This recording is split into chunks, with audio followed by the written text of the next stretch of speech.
Lalees group സ്വാതന്ത്ര്യദിനാഘോഷം നടത്തി. Lalees group പട്ടിക്കാടിന്റെ നേതൃത്വത്തിൽ ഇന്ത്യയുടെ 80-ാം സ്വാതന്ത്ര്യദിനം ആഘോഷിച്ചു. ലാലീസ് ഹൈപ്പർ മാർക്കറ്റിന്റെ സമീപത്ത് വെച്ച് നടന്ന ചടങ്ങിൽ മാനേജിംഗ് ഡയറക്ടർ ഔസേഫ് കാവനക്കുടി പതാക ഉയർത്തി.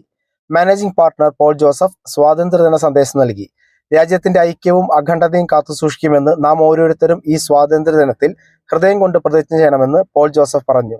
ഡയറക്ടർമാരായ ലാലി ഔസേഫ്, ഐറൻ പോൾ എന്നിവർ സ്വാതന്ത്ര്യദിനാശംസകൾ നൽകി. Lalees hyper market, residency, textiles എന്നിവിടങ്ങളിലെ മുഴുവൻ ജീവനക്കാരും ചടങ്ങിൽ പങ്കെടുത്തു. പതാക ഉയർത്തലിന് ശേഷം മധുരപലഹാരം വിതരണം ചെയ്തു. സമരത്തോട് നേതാക്കളെ കൂടി നമ്മുടെ ബ്രിട്ടീഷുകാരുടെ അതോടൊപ്പം എല്ലാവരെയും മനസ്സിൽ വന്നു. സെപ്റ്റംബറിലാണ്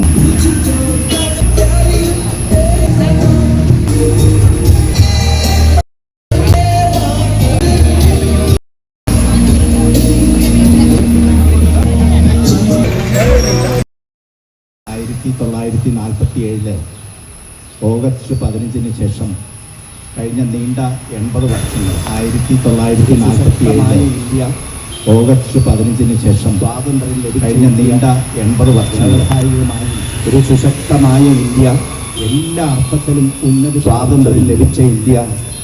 വ്യാവസായികമായി ഓഗസ്റ്റ് 14 തീയതി എല്ലാ അർത്ഥത്തിലും ഉന്നതി പ്രാപിച്ച ഇന്ത്യയായിരുന്ന ജവഹർലാൽ 1947 ഓഗസ്റ്റ് 14 തീയതി ലോകം മുഴുവൻ ഉറങ്ങിക്കിടക്കുമ്പോൾ നമ്മുടെ ഇന്ത്യൻ പ്രധാനമന്ത്രിയായിരുന്ന ജവഹർലാൽ നെഹ്റു ഈ രാജ്യത്തോടായി പറഞ്ഞു, ആ മഹാൻ ലോകം മുഴുവൻ ഉറങ്ങിക്കിടക്കുമ്പോൾ പ്രധാനമന്ത്രി ഇന്ത്യ സ്വതന്ത്രമാകുന്നു നെഹ്റുവിന്റെ എന്ന് പറഞ്ഞ ആ വാക്കുകൾ, ആ മഹാൻ 80 വർഷത്തിന് ശേഷം പ്രധാനമന്ത്രി എല്ലാ ജവഹർലാൽ നെഹ്റുവിന്റെ ആ വാക്കുകൾ പ്രധാനമന്ത്രി ഇന്ന് 80 വർഷത്തിന് ശേഷം തലസ്ഥാനമായ എല്ലാ വർഷവും ഈ ഓഗസ്റ്റ് 15 ഉയർത്തുമ്പോൾ ഇന്ത്യൻ പ്രധാനമന്ത്രി നമ്മുടെ സ്വാതന്ത്ര്യ രാജ്യ തലസ്ഥാനമായ ന്യൂഡൽഹിയിലെ ചെങ്കോട്ടയിൽ